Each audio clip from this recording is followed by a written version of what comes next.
I've just stumbled onto something interesting. Do you want to see one of the ways that your elected officials become subjugated and controlled by special interest lobby groups? I was looking for information on candidates in my local council elections when I was directed to the Rainbow Votes website.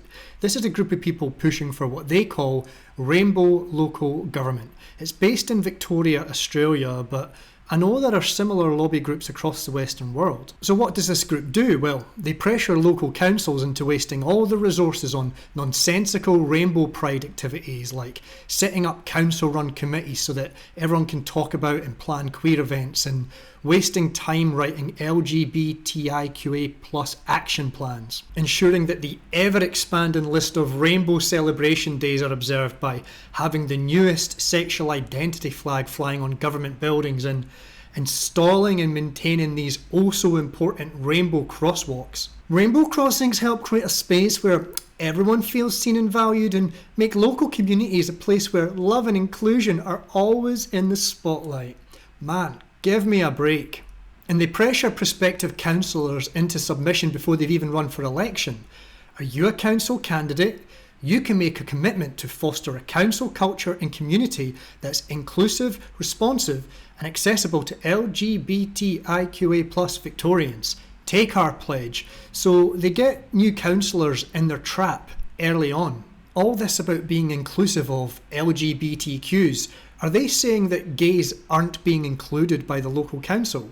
Are lesbians not getting their garbage collected? When the council fixes a pothole in the road, is it only fixed for straight people and not for the trans? Show me an instance of someone not getting their rubbish collected because they're gay, and then I'll back your cause for more inclusiveness in councils for the rainbow peoples. The pledge map, what's this for? To tell me how gay each local council is? How gay is your council? Find out with our easy to follow colour-coded guide. Pointless crap. So I found their listing of all the candidates running for council in my area, and they apply a traffic light rating system to indicate just how gay or how much of an ally that person is. If someone running for council doesn't answer the questions to the liking of this lobby group, then they get a black mark against their name. Here you see that the green tick means that the candidate is aligned with their ideology, and if they are also one of the rainbow peoples, then they get special colours around their name. If you're straight though, you just get a green border, assuming that you are an ally. It will be grey if you didn't fill out their survey, or it will be red if you told them to shove their ideology up their arse. Eddie Crossland, he's currently the mayor of my local council and is a useless, virtue signalling piece of shit who always drops in that he's gay because it stops people being able to criticise him. He's got the standard rainbow flag around his name, so that means that he's normal gay, not special gay. Bronwyn Murphy is a lesbian, at least I think those are the colours of the lesbian flag. I've been taking the piss out of this crap so long that I know half the flags now. And Anna Spark is either asexual or possibly bisexual. Can confirm that's the bisexual flag. So you're running for council, tell us, do you have sex with men, women or both? What's it matter? I actually looked Anna up. She seems alright, probably still in her lefty phase, but is reasonable with it, and she seems just as angry at this council as I am. Bronwyn Murphy, I recognise that name. There you go, I told you. She's one of the Victorian socialists I've been mocking as my alter ego Gordon Sheepshanks. S. Germinder. Now, I had no idea what those colours were, so I had to look them up. Apparently, it means gender queer. Doesn't that just mean gay? Teresa Saldana and Vicky Redwood, well, they obviously got the questions wrong in the survey, and they've been given the red mark of disapproval. Voters should consider this candidate's history with LGBTIQA plus issues as part of making an informed decision. Whatever Twitter post that linked to has been deleted, so I guess we'll never know why. The two of them are actually in my area, so they're both available for me to vote for. I mean, that's enough for me to make sure that they're going to be high up in my preferences, but I think I decided I'm already going to vote for this guy, John Brick, as my first preference. Sam Pusty in the corner there, that's the spineless prick from the Greens. I've got his flyers here. In fact, the Greens seem to have a fortune to spend on flyering. I get more from them than anyone else. At the bottom, they've got a handy guide to their traffic light system where they tell you that yellow means that the candidate only partially supports the gays. So for the extreme ideologues, they'll probably translate that as someone who supports gay lynchings, but only every second Thursday. This page lists all the existing council members across the state of Victoria who identify as one of the rainbow peoples. Sam Boatwright, look at all the colours. He or she, they've got to be Lord of the Queers. So they're normal gay on the outside, trans in the middle, and on the inside, is that the asexual one? I've got a guide here. Let's see. I think that's non-binary. Non-binary. These two have a different rainbow on the outside, so what the hell's that? I can only guess it must be peoples of colour gays, with Jules Cole also being non-binary. Colton Senior has a full set too. Whether that includes a full set of balls, I don't know. But I recognise this name as well from the Victorian Socialists. But that's not a person of colour, so I must be wrong about the rainbow flag that's got the black bits at the ends. It's all so exhausting, and it's really just a deflection from anything of meaning. Ali Minari, now this one's got the gay flag around her name, but they've also placed a warning against her. Okay, so the link they provided is dead, but I have found out that she's currently the mayor of Moorabool, she's a lesbian and married to a woman. I'm just speculating, but maybe Ali here is outspoken against the trans brigade, and that's why this website has placed a warning against her name. Okay, so now I've just realised that this non-profit website is overseen by another non-profit website run by this guy, Otis Moore of the Victorian Pride Lobby. My apologies, he's actually a they-them, along with Gemma Muir, she-her, Chloe Holmes, Faye-her, Faye, I believe that means she can communicate with unicorns, Austin Fabry Jenkins, they-them.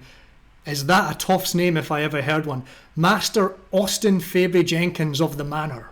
So this little bunch of ideological extremists are behind a lot of the pressures that are being put on councillors and council staff. Bullying new councillors into aligning with their demented way of thinking, driving the trans agenda, pressuring local government into diverting resources away from core services and into LGBTQI stuff, and pushing gay sexual status above merit as a factor for voting for a candidate. So you might think you want to run as an independent for local council, then you get hounded by these to take their test, and if you don't answer the questions properly, they put a big black mark against your name, and then normies see that and think, oh, those people must really hate the gays, that person's literally Hitler. See, this is how I end up down rabbit holes. I've been searching only for a few minutes, and already we're into a tangled web of non-profit organisations.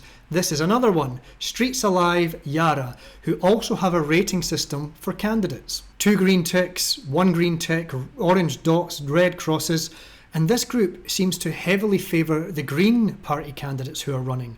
She's a greenie, she's a greenie, greenie, greenie, greenie, greenie, greenie, greenie, and not a greenie. So only one person who got 2 green ticks is not a greenie. I note that the socialists, while appeasing this community group, only get 1 green tick.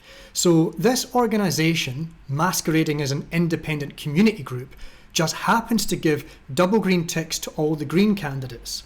You've got to wonder what dodgy deals have been going on behind the scenes, and if any council money or Greens money has ended up with this group. The founder and president is Jeremy Lawrence, and I've seen their posters up on the streets all around me. They obviously are getting an advertising budget from somewhere.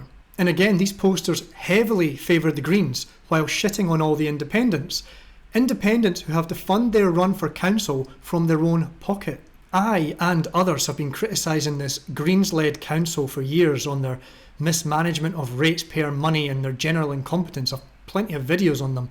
But Jeremy here, who would probably claim to have nothing to do with the Greens and would say that, well, he's just running a grassroots independent community group, has a whole page set up to claiming that these criticisms of the Greens-led council are all unfounded. He demonises all who dare raise a concern about this bunch of inept clowns at Yarra Council. This is the local government equivalent of a mainstream media branded fact check. It means absolutely nothing and comes from people with nefarious and deceitful intent. The voting wards for this election have changed. They've been made smaller with only one councillor being elected for each one. And what this means is that the Greens could take everything. The only way to stop that is to make sure you preference them last. If you want to learn more about the scams being pulled by Yarra City Council, my council, then see this video on how they used a legal loophole to charge residents more for waste collection, and this other video where they encourage citizens to move to a plant-based diet, all while they have steak dinner paid for by the taxpayer.